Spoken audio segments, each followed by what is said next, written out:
Ali, what do you think is a reasonable and effective level of communications for employees during an extended crisis as such? Certainly in the beginning, I think you can't communicate too much. At the start, we tried to ensure we were messaging our employees about once a day and with gaps of no more than a day with no messages from us. We probably did a couple of messages a day in the first 2 weeks. There was just a ton of information that we needed to convey, and that it made sense for us to have different emails for each change or piece of information so that we didn't create confusion. We also tried to intersperse what we've called hug emails every few days, just to let employees know we empathize with them, we know it's hard, they're amazing, and we appreciate them. Once we got to the point of officially closing all of our offices, I'd say we settled into a cadence of 1 to 2 messages per week, and those center around 3 major themes.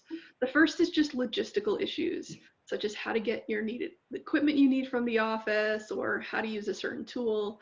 The second was status of the business. People want to know that they're going to still have a job. And so we wanted to reassure employees the business is still functioning, and we communicated our analysis of the external factors that were impacting us. And the third area is really HR updates. So that was changes to policies, available resources such as employee assistance programs, and recommendations on how to adjust to working from home. We made sure to intersperse these themes on a regular cadence. Generally, I'd say we hit on at least 2 of these every week.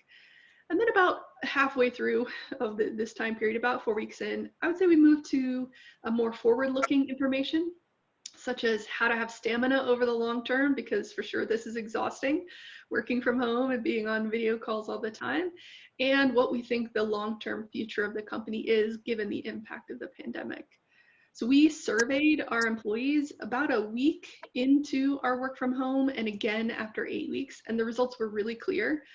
95% of our employees were happy with our level of communication. So I would say frequent communication combined with transparency is the key. And lastly, I'd highlight that very early on, we realized we were just snowplowing information at our employees. And I don't know about you, if I have to search email, there's just tens of thousands of emails in my history. So we wanted to create just a place where we could store all of this information that people could go back to and reference. So we spun up a really simple Google site, and we've posted all of our communications, all of the HR documents and references, and all of the resources that we have pulled together on how to collaborate and how to work from home.